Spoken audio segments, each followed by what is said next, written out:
Good evening, and welcome to today's meeting of the Commonwealth Club of California, the place where you are in the know. The club is online at commonwealthclub.org, as well as on Facebook, Twitter, and YouTube. I'm John Diaz, the editorial page editor for the San Francisco Chronicle and your moderator for tonight's program. And now it's my pleasure to introduce our topic for discussion and our distinguished speaker, Joe Simitian, Santa Clara County Supervisor. Supervisor Simitian was elected to the Santa Clara Board of Supervisors in 2012 and re-elected in 2016. His career in public service includes stints as a member of the California State Senate and the California State Assembly and Mayor of Palo Alto. He has served as an election observer in El Salvador and Bosnia and participated in refugee relief and resettlement efforts in Albania and Kosovo. He brings this political and public service background to our program today, which is entitled Listening to Donald Trump's America. Supervisor Simitian has noted that in the immediate aftermath of the election, some of us were inclined to dismiss Trump voters as racist, sexist, homophobic, misogynistic, xenophobic. Leave anything out? But he also asked, is it really fair to claim that 46% of the American electorate fits this profile? Mr. Simitian didn't believe so, but he did wonder what prompted a large proportion of the electorate to vote for President Trump. To get some answers, he traveled to 3 counties in 3 states: Robeson County, North Carolina, Cambria County, Pennsylvania, and Macomb County, Michigan. There, Supervisor Simitian had more than 100 conversations in places that historically had voted for Democrat candidates for president, but many of these voters flipped in 2016, voting for Republican Donald Trump. Supervisor Simitian spent a week in each place, talking with cops, teachers, librarians, labor leaders, business people, academics, and a host of others from both political parties. We're about to discuss what he learned about America beyond the Bay Area. Please join me in welcoming Supervisor Joe Simitian. Thank you.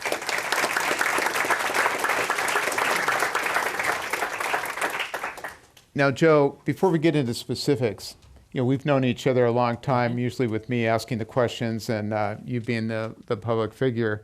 You must have wondered what it was like to be on the other side. Do you have any aspirations to be a reporter if this political stuff gets old? What I discovered is that I cannot read my own handwriting. That is the takeaway from these 3 weeks of interviews.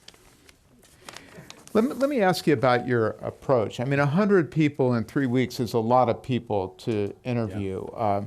How did you find them and decide who to talk to, and what kind of responses did you get? Some of it was very purposeful and some of it was very random. So before I went to Robeson County, North Carolina, or Cambria County, Pennsylvania, or Macomb County, Michigan, we would call, write, email, and ask local leaders in the community if they would make themselves available to chat with me, but also to help me find other folks who would be part of the conversation.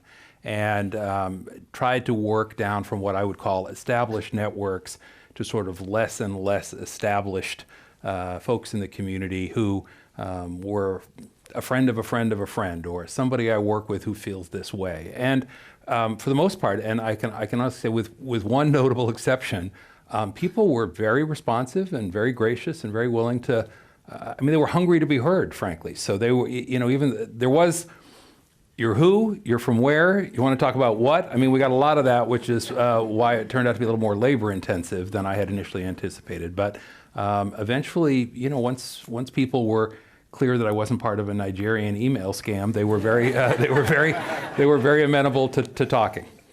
Okay, Joe, you know how to see the next question. I have to ask you about who was that one exception?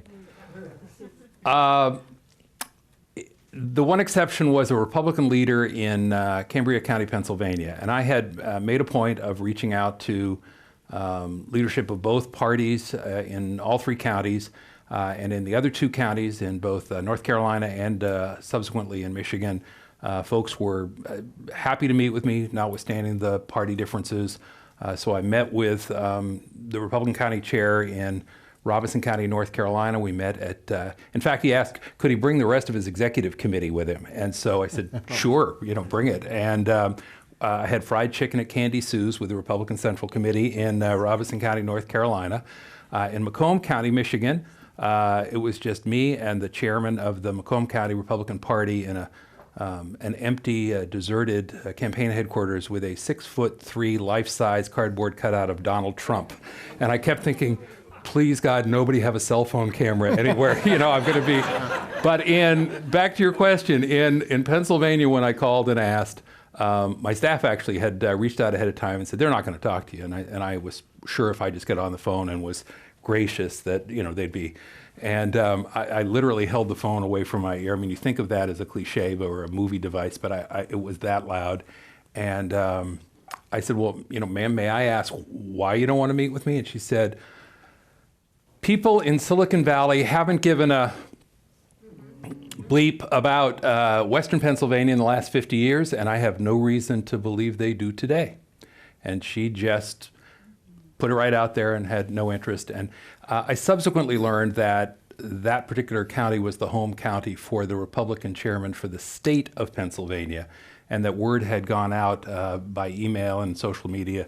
There's a Democrat coming from California. Don't talk to him. And the good news is that a bunch of people thought, well, that sounds fascinating, and reached out to me and said, hey, I'd like to talk to you when you come. So it worked out. But the Republican county chair in that one county just said, not interested. In the other two counties, they were, among the best conversations I had. I'll bet in some of those conversations, they were as puzzled as why California is as it is as you were about their. Yeah, and this was a challenge in all the conversations, because people would say, I'd ask a question or two, and then they'd start to say, well, what do you think? Or how is it? And I'd say, well, I'm happy to share my point of view, but I really came to listen to you. So if we could sort of get through that piece of the conversation first. And I didn't, I was there to listen. I wasn't there to debate, and I wasn't there to judge, and I wasn't there to score points in a rhetorical contest. So I tried as much as I could to put that aside, at least until the end of the conversation. I'm definitely going to want to get into some of the specifics of each county, because I've not only read your piece in Sunday's Insight section in the Chronicle, but also was fortunate enough you sent me a copy of your extended speech that you gave, and you have some really fascinating observations of distinctions among those counties. But let me ask you about the larger takeaway. I'm sure a lot of folks in the audience, as myself, wondered on November 8th, how I never saw this coming.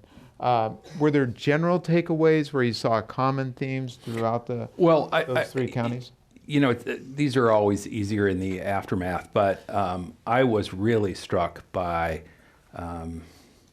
how deep the distaste for Hillary Clinton was and how widespread.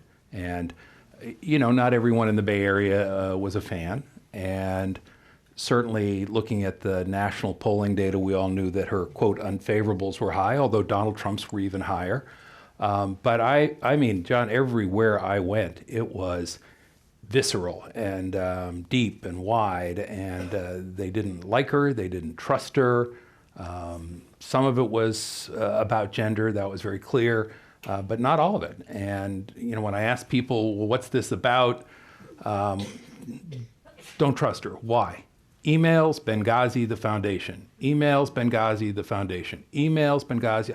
I heard more about Benghazi in the first day of my first trip than I had heard about Benghazi in the year running up to the election here in California. I mean, the people were, and then, just, they didn't like her. They thought she was elitist. They thought she was condescending. A new phrase I hadn't heard before, one woman said, I thought she was snooty hooty, and I didn't exactly know what that meant, but I got a pretty good impression that it wasn't a good thing, and so they didn't like her. But putting that aside, the thing that all three of the places I visited had in common, and I didn't really know this before I went because they flipped. That was the thing that drew me. They had voted for Obama previously at least once, if not twice, and yet they were among the 6 to 10 million Americans who flipped and voted for President Trump. And what I discovered was they were all places of economic deprivation, and they were all places of long-standing economic deprivation. So if I were to say, what was the takeaway, it was that the election wasn't really so much about a moment in time in 2016. It wasn't even just the lingering after effects of the 2008 recession.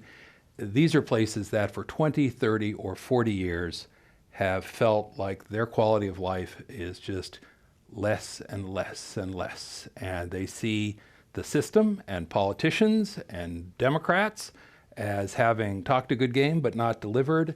And after 40 years, they were out of time and out of patience. And Donald Trump arrived with just the right message at just the right time for folks who had run out of patience. So that was my takeaway. Let's get into some of the specifics of the counties, because I found your observations to be fascinating. First of all, Robeson County, North Carolina. I was struck where you talked about the demographics there. 70% either African American, Latino, or Native American, and Trump won that county. And Democrats outnumber Republicans in Robeson County, North Carolina, 5-1. And Donald Trump won that county. And that's a county that had voted for Barack Obama not once but twice. That's a county that is probably the poorest or one of the poorest counties in the state of North Carolina. And yet with all of that, it went Trump. And in their case, they had tobacco, and now it's gone. And then they had textiles, and now they're gone. And again, this is a place where people talk about NAFTA as if it was just yesterday. And they talk with quite a bit of authority about jobs going to China or Mexico or Brazil or the Caribbean Basin. They remember the exact date that the Converse plant closed in 2001 and how many jobs there were on which shift. And, someone who used to make $60,000, $65,000 a year with a high school education, which you could if you had some hustle and you worked hard at the textile plant, which was enough to support a family in a low-cost county in rural North Carolina. Those jobs are gone, and he's making $20,000, $25,000 a year now, driving a panel truck, refilling the vending machines, or food processing is big now. So you got a job. Imagine spending 8 hours a day pulling the guts out of chickens for half the wages you used to make 15 or 20 years ago. So people, have been waiting a long time for the cavalry to come, and in their view it hasn't come, and they just said, not doing that anymore. But still, Joe, it seems almost impossible that it would overcome those demographics. I mean, on day one of his campaign, Donald Trump insults Latinos, Mexican Americans, saying they're rapists, bringing drugs. Certainly with African Americans, there were issues throughout the campaign. How did people reconcile their vote with the fact that he's insulting these? Well, a couple things. One is, in every case, in all three counties, I was looking for both what do they have in common, but what's unique to each case. So in Robeson County, North Carolina, there had been a hurricane, which meant there had been a flood, which meant that the folks who were in low-lying areas were displaced by the flood. Ask yourself, who are those folks? Not the prosperous, well-to-do folks. Those are lower-income folks who, having been wiped out of their homes a month before Election Day, had other things on their mind besides showing up at the polls. So that's a unique case. There's a unique story in each one of these three counties, as I say. In Cambria County, Pennsylvania, the unique story was that's the home county for the Republican chairman of the state of Pennsylvania, and he's got some personal pride about what he does, and on and on. But back to Robeson County, North Carolina. So there's an emerging Latino population, but it's undocumented and unregistered. Yeah. There's a significant African American population that still votes Democratic, but that was not heavily motivated in this last election. The big chunk of voters there, probably 40%, 50%, Lumbee Indian tribe. It's not a federally recognized tribe, but it's a tribe that wants to be federally recognized, not terribly partisan and moving away from Democrats towards Republicans. So, all of a sudden you unpack the numbers a little bit more and you realize that it's more complicated than you realized, and that sort of making quick assumptions based on racial or ethnic demography is sometimes the path to a misperception. Interesting. Cambria County, Pennsylvania, as you say, it's all about coal and steel there? Yeah, and 93% white. Johnstown, for those of you who know that name, the place of the Johnstown flood. And a town full of what were once referred to as ethnics back in the day, and folks who, what was fascinating there was Barack Obama won the county as recently as 2008, and yet by 2016, Hillary Clinton couldn't crack 30%.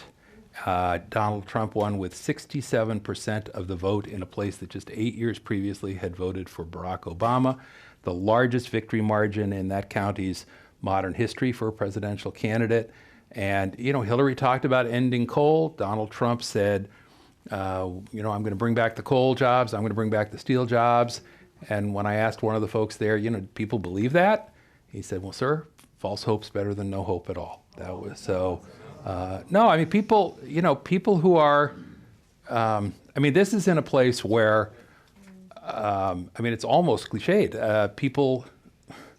People in the Johnstown and in the larger county, both of these first two counties are about 135,000 people each.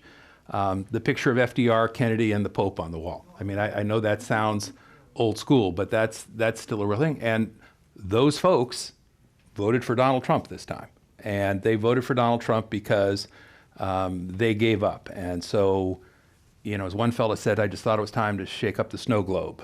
Another guy said, look, we keep doing what we're doing, we're going to keep getting what we've got. And here again, people who used to make a pretty good living with a modest education are making half of what they made a couple of decades ago, and they ran out of patience and they ran out of hope, and they figured, what do they got to lose? I think there's nothing illustrates the diversity of Trump voters that you came across than Macomb County, Michigan. Of course, GM, Ford, Chrysler among the top employers. You would think it's an area in distress. But as you point out, during the Obama years, unemployment went there from 16% to 6%. You would think that would be Democratic territory. Well, and I'm guessing that most of the folks who are listening right now remember that it was President Obama who engineered the rescue of the auto industry that were key to not just GM, Ford, and Chrysler, but to the jobs that GM, Ford, and Chrysler provided as largest employers in the county. And yet, folks said, nope. Trump won by double-digit margin in that county. It's a larger, more prosperous place. Macomb County, just outside Detroit, reminds me a lot of the suburban Bay Area. But I was talking with a woman who said, look, too many of my friends say I'm working harder today and I'm making less money and my benefits suck and my pension went away. Why are we surprised that it was a change election? And why indeed? So even though folks there are perhaps not facing quite the tough times that they were are in the other two counties I visited, it used to be if you worked in the plant, you could not only live a pretty good life, you could get a cabin up at the lake and buy a jet ski, and that's not happening anymore. One of the observations that you made in reading the piece that you wrote is it's not like these things suddenly happened overnight and people who had voted Democratic would have a reason to reject the Democratic Party. First of all, these things have been going on in most of the cases, whether it's tobacco or the auto industry, for decades, and yet all along the ways they've been voting for Democrat for president, and most of their local officials are Democrat. What was it about Trump where they found hope, whether it's real or false, where they didn't before? Well, not only did most of the folks that I talked to or heard about couldn't get excited about Secretary Clinton. In full disclosure, I supported Secretary Clinton in the primary and the general, wrote my check, helped organize a community event. So I'm hearing this over and over and over again and just, sort of pinned back in my chair. But it wasn't just the candidate, it was also the National Democratic Party. In every community, in each of the three communities that I visited, folks would say, look, the National Party is not connected to who we are and what we're about in Robeson County or Cambria County or Macomb County. And, the examples, in Cambria County, Pennsylvania, the first day of deer hunting season is a school holiday. And to be proper about it, it's actually the first day of rifle deer hunting season. And I decided not to share that in Palo Alto we took ski week. That seemed bad. You know, it was. I thought, okay, I mean, if you're a local Democratic office holder or aspirant in Cambria County, Pennsylvania, you seek out the NRA endorsement. You describe yourself as pro-life, and you know, over and over again, I had people saying, Supervisor Simitian, you know, the national party is just out of touch with folks here locally. And you know, I talked to a group of young Democratic organizers in Macomb County, Michigan, and you know, they would talk about. I think Tim Kaine came and spoke to a group there, and you know, they were trying to drag some of the union guys to come to the hall to hear, and they were struggling. The guys didn't want to come, but they got a halfway decent crowd. And in the middle of his remarks, Kaine breaks into Spanish because he's bilingual, and you know, one of the union guys turns and says, "Yeah, that's the language of the people who are trying to take our jobs." And then, you know, there's some talk about LGBTQ issues from Kaine, and again, you know, one of the union guys turns to the guy who's dragged him to the event and says, "I don't care where some 8-year-old kid goes to the restroom. I care about putting a roof over my family's head and putting meals on the table." And so, you know, similar stories in all three counties. And one of the takeaways I took, as you know, I'm a lifelong Democrat, and I thought, all right, how does my party make this a conversation about how we can have this broader national vision and shared sense of commitment to opportunity for every American without abandoning our commitment to folks who have been marginalized or diminished in some way. And our party, my party, was viewed by a lot of the folks I spoke to, including people who had voted Democratic for years, as a party of narrow special interests, quote unquote. Now, when you're talking about women's rights, for example, it's like, really, that's a narrow special interest? It's 50+% of the population. But that was the view that a lot of folks had. And as I say, they saw it as a binary choice. Are you a collection of special interests, or are you about all of us as Americans? And I think one of the great challenges we have is to listen, but also communicate in a way that suggests those two are not mutually exclusive. We can be about civil rights for people who've been marginalized or disenfranchised, as well as creating opportunity for all in some of these parts of the country that haven't been blessed the way we have in the Bay Area or in Silicon Valley, where I live. In the days and weeks leading up to the election, the conventional wisdom was that, if anything, Trump's poll numbers may be a little bit inflated because he really didn't have what in politics you call the ground game. You know, he may have a lot of people who are supporting him whom they may not get them to the polls, that Hillary and Clinton had invested a lot more money into it, had a much more sophisticated ground game. In those three counties, you found something very different. Yeah, the Democratic Party operations in the places I went were uniformly described as sort of tired, out of touch, out of date, lacking in snap, crackle, and pop, lacking in technology. And on the Trump side, it wasn't so much that they had, you know, a 21st century technology, is that they had a passion and an enthusiasm that was simply unmatched on the Clinton side by folks who felt like they were voting for the lesser of two evils in most cases. The yard sign wars were particularly telling. I mean, if you talk to a professional consultant, particularly at the national level, they're going to tell you, look, presidential races are not won or lost based on yard signs. But if you talk to local folks, they're going to tell you, oh no, you can tell what's going on in the community. And you know, in North Carolina, the folks, the Democratic Party leadership said we couldn't get signs, and if we could get them, we couldn't give them away. And the Trump people not only had signs, they were making their own. Veterans for Trump, Christians for Trump, bales of hay painted with Trump signs, barn walls painted. And you know, in Cambria County, I asked one woman who was a Trump supporter, I said, now, you know, what was the yard sign divide like? And she said, well, probably about 200 to 1 for Trump. And I said, you know, that sounds a little exaggerated. And she said, well, ask other people. So I did, and I asked a fella, and same day, and he said, no, I don't remember seeing a single sign for Hillary Clinton. And I said, come on, really? There must have been at least one. And he thought really hard, scrunched up his forehead and said, you're right. He said, but the only Hillary sign I saw was one that said Hillary for prison. That was the one Hillary Clinton sign he saw. So it was, and again, in, Pennsylvania, they were very crafty. People would call and ask for signs, and they'd say, well, we'll put you on a list, and then we'll have a day when you can come pick it up.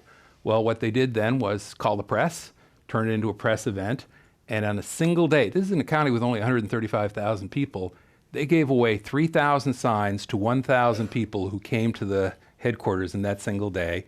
And, huge buzz, tremendous enthusiasm, and just unmatched by the Clinton campaign in those 3 counties. Well, we have a lot of good audience questions pouring in, so we're going to let all of you take over here.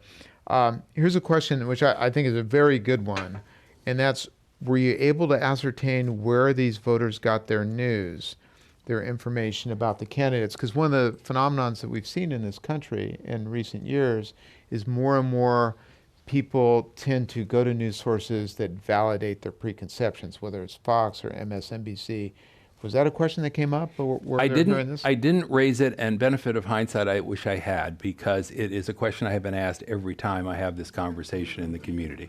I will say 2 things that may seem a little contrary, but the first is I was surprised at how knowledgeable people were everywhere I went. I mean, with a level of knowledge and detail, right down to the names of sort of second-tier administration officials that I couldn't have pulled out of a hat if my life depended on it. I mean, so people clearly were engaged and informed. On the other hand, the phenomenon of believing the sources that are consistent with your own point of view was front and center. In North Carolina, a fellow I was talking to suggested that I take a look on YouTube at something called The Continental Divide, which is a hour-long sermon by a minister with the Denton Bible Ministry that articulates in very clear language why, if you are an evangelical, you must vote for Donald Trump. And I thought, I can do 5 or 10 minutes of that. And I watched the whole thing, and I'm a little embarrassed to tell you I watched it twice, actually, because it was just fascinating to see how that argument gets made and how people sort of come to those conclusions. So it was clear to me that folks did have their own sources of news, but as I said, by the same token, I was surprised at how well-informed people were in a lot of places. Speaking of which, question on how do you talk to Trump supporters who believe all of Donald Trump's lies? There are still people who believe, for example, that President Obama was born outside the United States. I had surprisingly little of that, actually. I had, of all the conversations I had, and there were more than 100, as I say, I had one person who told me they were absolutely clear that President Obama was a Muslim. And I was curious, and so I asked, he says he's Christian, what makes you think otherwise? And he said, I look at what people do and not what they say, and based on that, I'm very clear that President Obama is a Muslim. And by the way, did I mention that Valerie Jarrett was born in Iran, which is true, by the way. But so you sort of see where that narrative was headed. That being said, one of the things that I took away that for me was an important realization was, I would say most of the people I talked to didn't believe everything Donald Trump said. Most of them, because an obvious question to me was, wait a minute, you're overwrought about these perceived shortcomings of Hillary Clinton, but you're prepared to look right by the conduct and comments of Donald Trump. What's that about? And the answer is that people who are desperate for economic security and the dignity and the hope that goes with it are willing to overlook an awful lot if someone like Donald Trump is prepared to make the promises he was prepared to make. So in a lot of cases, they weren't necessarily, I mean, they weren't pretending he was something he wasn't. They were just prepared to dismiss it. Or as one, I mean, one fellow I talked to, I said, well, really, the evangelical community got behind Trump, notwithstanding the things that you heard in the tape. And the guy just looked at me and said, we're not voting for Sunday school teacher. He was paraphrasing the Reverend Jerry Falwell Jr. But, people's view was, there was one of them said, look, maybe he could have said it better, but at least he said it. And, and said it meant, I'm going to bring the jobs back. So people were willing to overlook an awful lot. They weren't inclined, they didn't think he was a saint. They didn't, but they said, if the way I would put it, John, is desperate people make desperate choices, and folks were pretty desperate in all three of the places I went. They were willing to overlook an awful lot.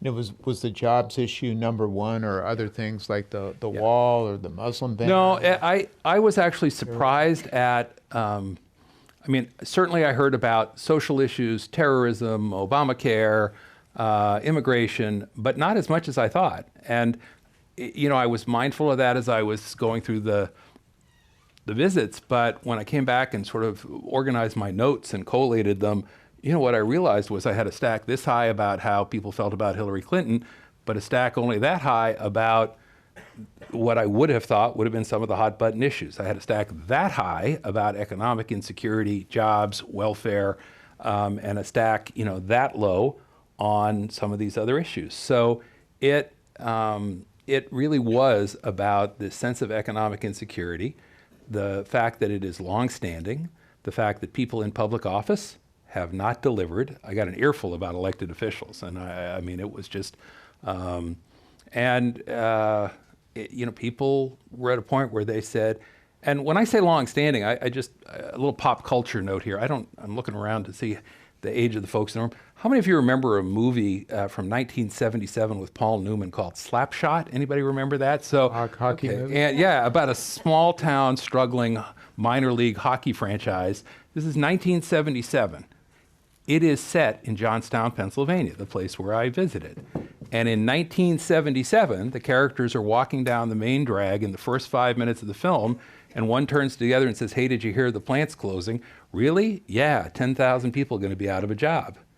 1983, there's another pop culture moment, All the Right Moves with Tom Cruise as a high school football player trying to get out of a small industrial town. Guess where? Johnstown, Pennsylvania. And, halfway through the movie, it's like, did you hear about the layoffs at the plant? 700 people are going to lose their job. And my point here is pop culture already knew this 4 decades ago. So if you live in Johnstown, Pennsylvania, you're wondering, how long do we have to wait? What's it going to take for someone to say, all right, we not only know about it, we're going to do something about it? And, in some places they say $700 billion in TARP funds, but we didn't see any of it here. Okay, as I say, Trump arrived at the right moment with the right message, and that's why I think it's not just about 2016, it's not just about the lingering after effects of 2008, it's about decades of deprivation that have been, in the view of the folks I talked to, not just unresolved, but unheard by the political class and the establishment. Joe, looking at this stack of questions, I think I can consolidate a number of them into one, and that is, if Bernie Sanders had gotten the nomination, would it have made a difference? Would he have been able to address some of these concerns that you were hearing? I heard from folks that almost anyone other than Hillary Clinton would have been successful in their counties. So there were some folks who were big Joe Biden fans because of Biden's ability to speak to these sort of working class issues in a way that they didn't feel Hillary Clinton had. There were other folks who thought Bernie would have won. There were more than a handful of people I met who had friends and family members who had been Bernie and then Trump voters. And to those of us in California, I think that seemed less likely and frankly sort of a media creation. And it was real.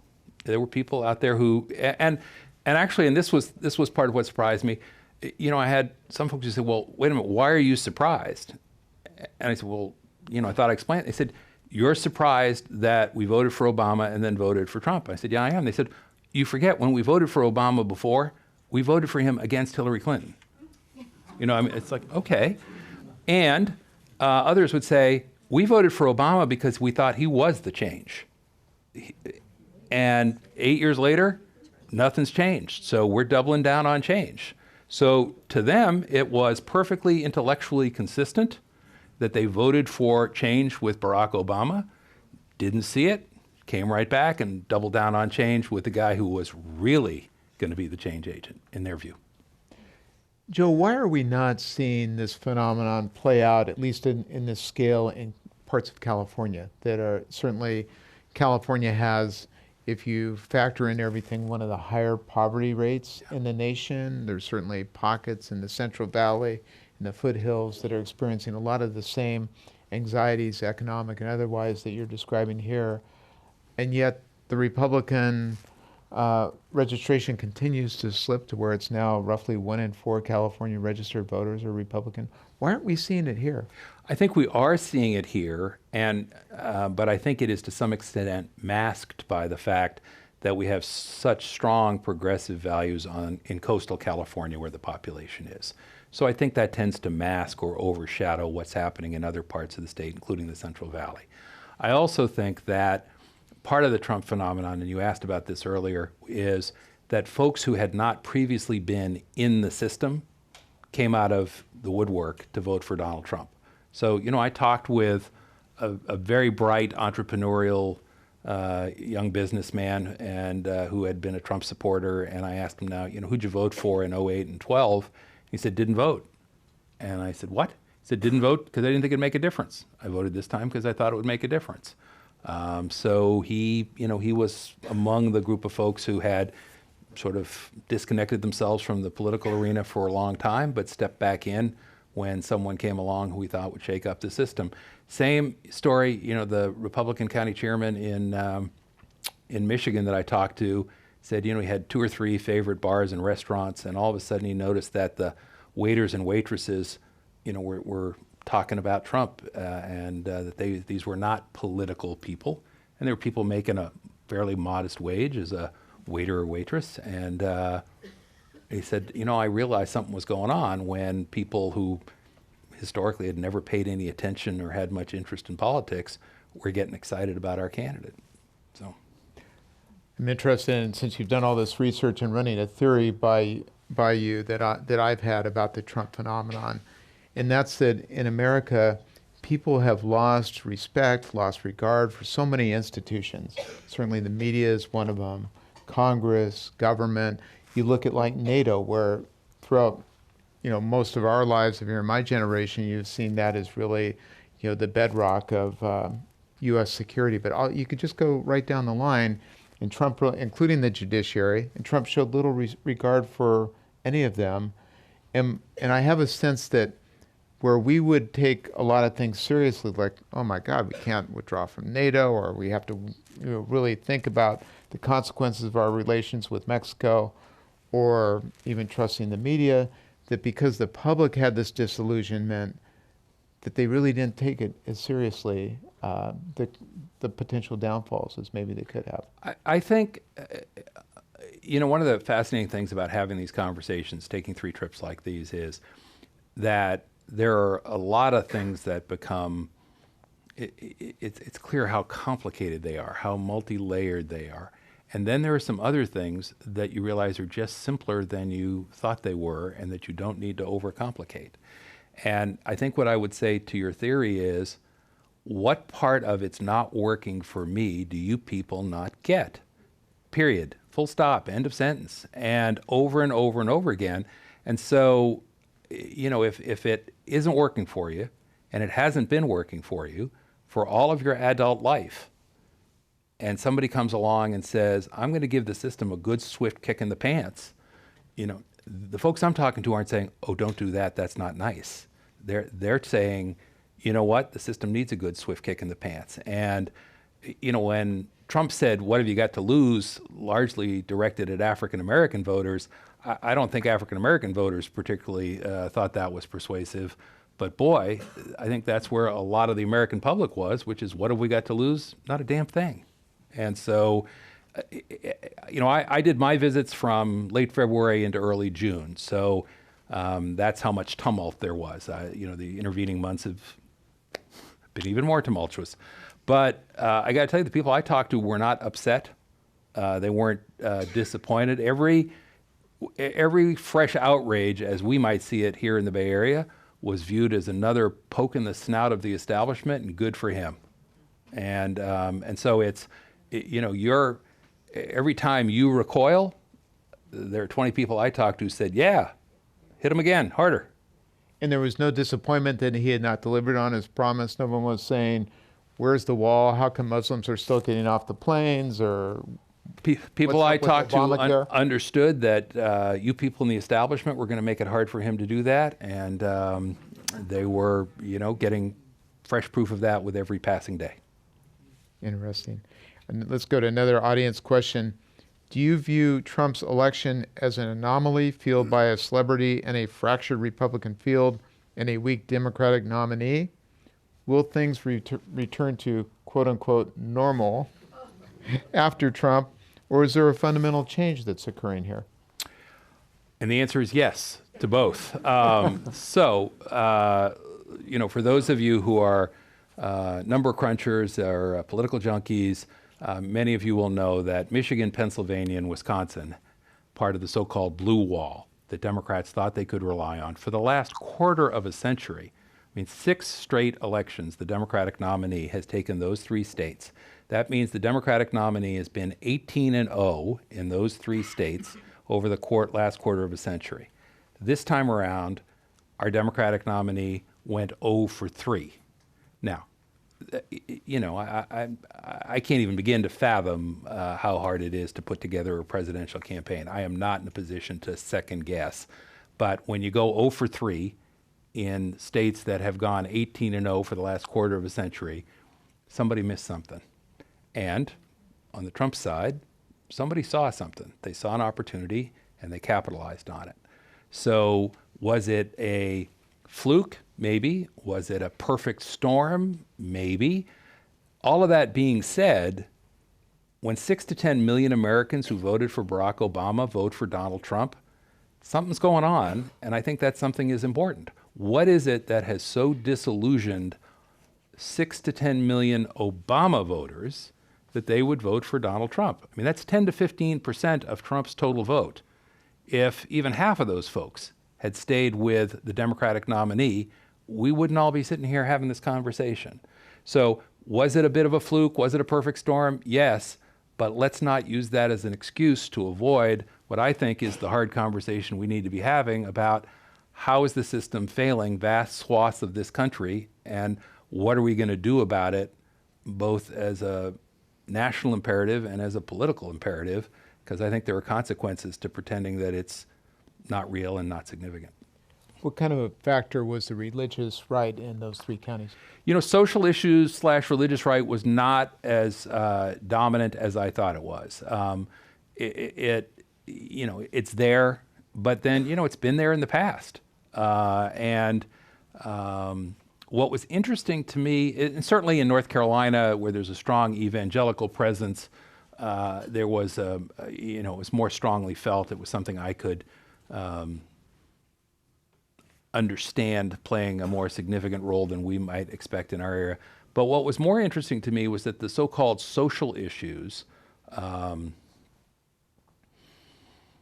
choice, marriage equality, transgender rights, were referenced more often than not as indicators of how out of touch the national party was with local voters. So issues that we in this room might think of as central were viewed as tangential. Again, they weren't bread and butter issues. I used the example of the bathroom bill controversy, which to a lot of the folks I talked to seemed secondary given their economic hardship. The National Democratic Party was viewed as urban and elitist and out of touch, and the social issues debate was sort of just another way, whether it was guns in Pennsylvania or The bathroom bill, which was a controversy in North Carolina when I was there, was just another way of saying, you all aren't, your party's not in touch with small town, rural American values that folks like us have. Joe, I reviewed Hillary's new book, What Happened, without a question mark, just what happened, for the Chronicle. And I was interested, on page 2, she comes out and says, I couldn't get the job done, and I'll have to live with that the rest of my life. Really accepting responsibility. And then the next 498 or so pages, she finds a lot of blame to apportion. I mean, we have Bernie Sanders, the double standard for women in politics, Russian interference, a new voter ID law in Wisconsin, the media, the list goes on. But most notably, she thinks the thing that really turned the tables was that October 28th James Comey announcement that the investigation was being reopened. Did you run into anyone who said that was the clincher for me? I didn't run into anyone who said that particular incident was the clincher. I did, as I mentioned, run into lots of folks who said, emails Benghazi Foundation, emails Benghazi Foundation, emails Benghazi Foundation. So, it was very clear that that message had been pounded home with great effect. And it was, and again, if you ask yourself, did American voters choose Donald Trump rather than Hillary Clinton because of emails? I would say that wasn't borne out by my experience.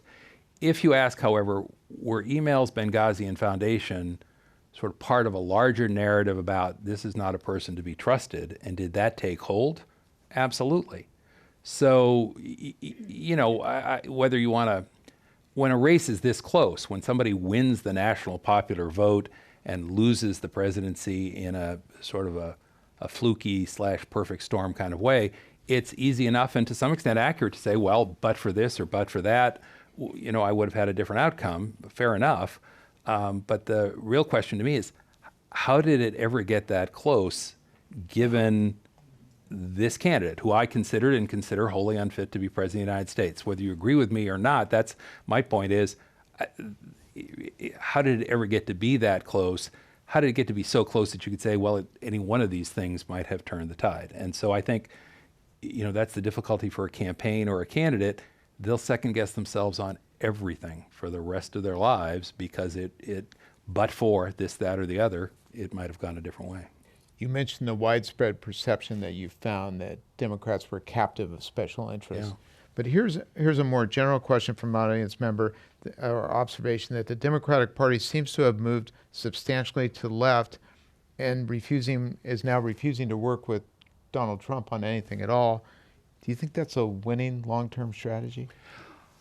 I have so there is a debate in the Democratic Party right now between those who say we should move to the center because that's how we'll win the Midwest, and those who say we should move to the left because that's where the energy in the party is. And I think that debate misses the point altogether. I think it is the wrong debate to be having. The folks I was talking to don't really think left-right. What they think is, I need a job that pays a decent wage and allows me to put a roof over my head, put food on the table, and give my kids a shot. So what I would say is the Democratic Party needs to ask, how can we get the job done for these people, whoever they are, wherever they are? I mean, 2/3 of the country does not have a bachelor's degree. So really, we're just going to say, again, I live in Palo Alto where 80% of the population has a bachelor's degree. Here in San Francisco, it's 50+%. You go to Robeson County, it's 13%. You go to Cambria County, it's 19%. You go to Macomb County, it's 22, 23%. Now, are we just going to leave those folks out of the economy? Because if so, you're going to have 2/3 of the American public that is left behind and left out. And I would argue that's not only morally wrong, that it's dangerous. And not only is it morally wrong and dangerous, it's expensive because we're a donor state. We send money to the federal government and get less back because the systemic failures of our system mean we've got to subsidize all these folks who are not making it. So, I think it's both wrong, dangerous, and expensive to simply look the other way when you get 2/3 of the population that isn't positioned to be successful in our 21st century economy. So, I mean, that's another conversation for another panel, I'm sure, but that's real and it's pervasive, and we've got to come to grips with that. Well, Joe, do you think that the Democratic Party does have solutions, does have ideas to address these issues? The problem was just the message and the messenger, or do Democrats need to rethink not just how to talk to people in these areas, but how to address their concerns? Well, I do think both the party. I think the party has real solutions, and I think part of it is. And I don't want to use glib political phrases like messaging. What I discovered was people whose views and values I do not share were gracious, welcoming, and hungry to be heard. I'm not talking about the haters. I'm not talking about the people that, we all, I'm talking about 6 to 10 million folks who voted for Barack Obama who flipped and voted for Trump. So what I would say is that it starts with listening and understanding. And I'm not trying to be warm and fuzzy here. Understanding alone is not going to get the job done. But without at least some understanding, we're never going to have an ability to get the job done. And then, do I think it's hard? Yeah, we're talking about remaking a 21st century economy so that these folks can have a role to play. We're never going to compete, nor should we try, with pennies an hour developing nations across the globe. But we got to find a way to create upskilled manufacturing jobs. Then we got to find a way to train and educate people to do those jobs. And it's a dramatic shift in the way we've thought. And again, the point all these people were making is, you've had 40 years to figure it out. How much longer do you expect me to hold on? And, we can all say, well, they should help themselves or they should move or that, but, so I don't think either party has figured it out entirely yet. But I think, and here my partisanship will show, I thought the Democratic Party, and I still think the Democratic Party, is the party of working people. I mean, my grandparents on my father's side came over on the boat. They're Armenian. They fled the genocide. They came to New York City. They lived in a 2-room tailor shop. They pulled the curtain down. They pulled the cot out, and Dad and Grandpa slept in the front. Grandma and Aunt Virginia slept in the back. And then my father got to go to college on the GI Bill, and he got to be a teacher. And then that meant I could go to great schools here in California and have access to fine universities, and I could end up being a state senator or a county supervisor. And I tell that story not because it's special or unique, but because it's not. It's a very common story for generations of Americans. And now we've got generations of Americans who are thinking that's not going to be their story. And we better figure out how to rewrite that story. Here's one of my favorite audience questions. Simply, why did you do this, Senator Semita?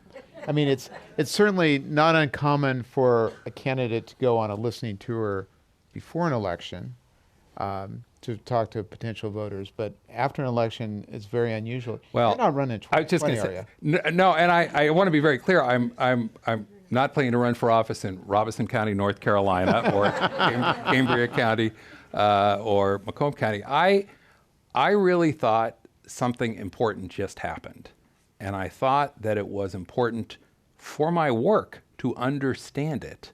I mean, at the risk of stating the obvious, we're all living with the consequences of what just happened. For years, as someone in the public and political process, I've heard people say, oh, there's not a dime's worth of difference between the two parties, or it doesn't matter who we elect. Really? I went because I thought I could listen, learn, and understand something that would be important to how I did my work. And I got what I wanted from that. If anything, I would say I underestimated the extent to which people would be interested. I didn't do it because I thought I would come back and have something to share. I did it because I thought I would come back and understand better what was happening in the country and how that should inform my work. I think the volume and quality of questions that we're getting from the audience tonight shows there's certainly a great deal of interest here. Here's an audience question of, to what extent, if at all, do you think people voted for Trump simply because they were not prepared for a woman president? Gender was more of an issue than I expected, and some of you will say, "How could you be that naive?" I grew up with a single mom until I was 14. She worked in a male-dominated field. At one point, she actually was a school teacher in one of the last school districts in Massachusetts that had separate salary schedules for men and women, and you can guess which way that worked. But I was just, I never asked about it.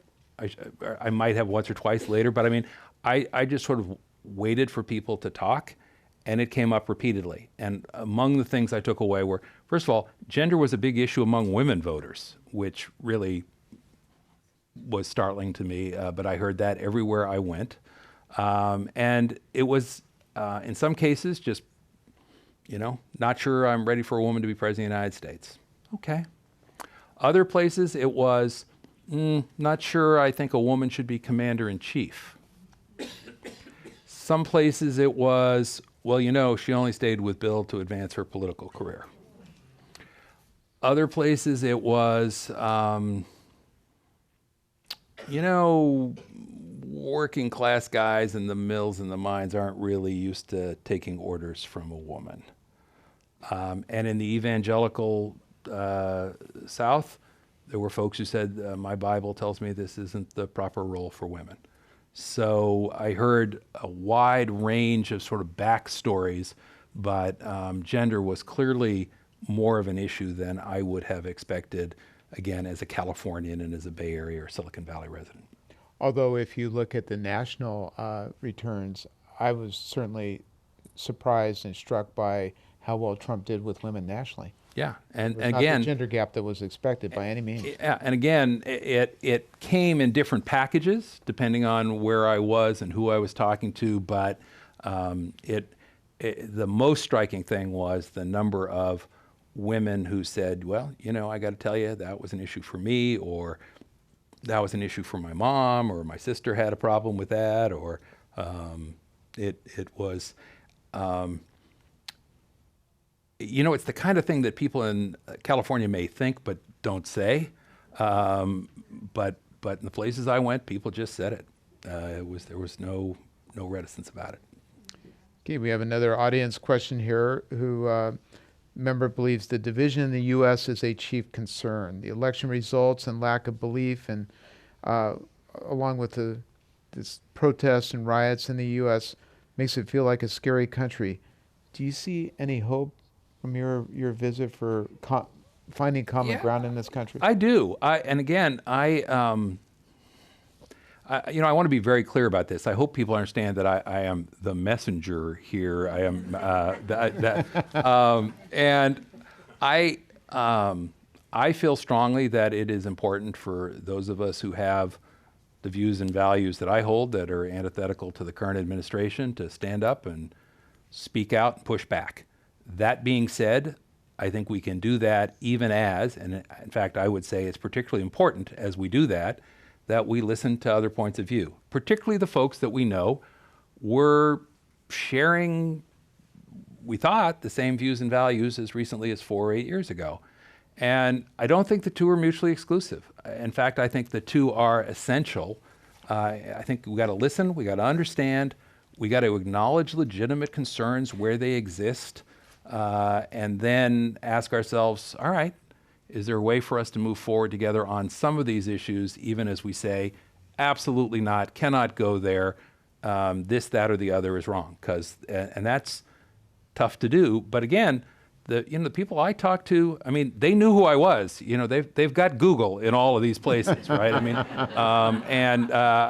mean, people had spent, in some cases, a surprising amount of time getting to know who I was and knew more about me when I walked in the room than I did about them. And yet they were, as I said, they were hungry to be heard. And that should tell us that there's an opportunity for a conversation with some of the folks we're talking about. Not all. I mean, I think it's not surprising that, when we look at favorable ratings or approval ratings for the president, that it sort of drops down to sub 40.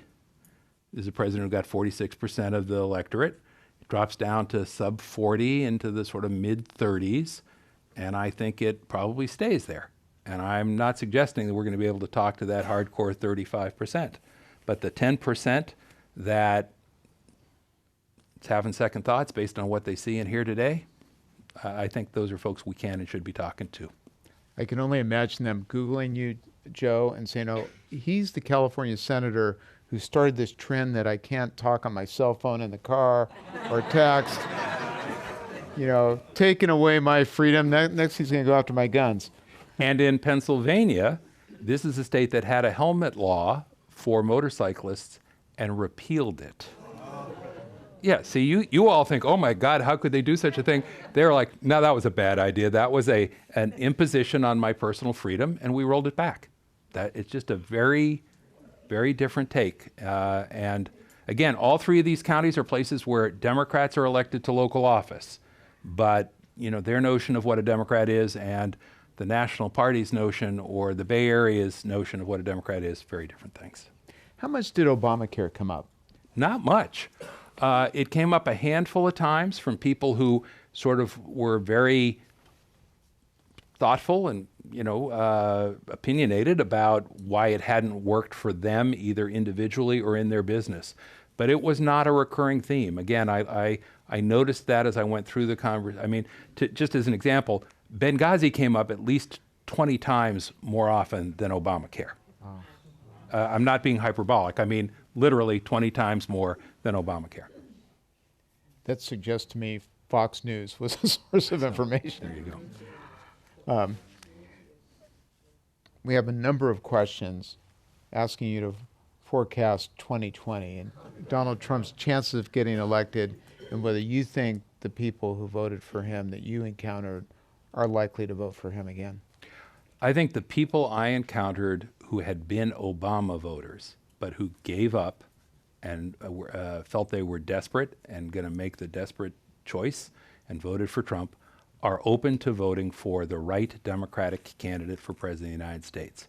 Who she or he might be, I don't know. But I think if we get through 4 years of this administration, the folks I talk to are going to say, I'm not seeing any results, didn't deliver, I need, this is just chaos without a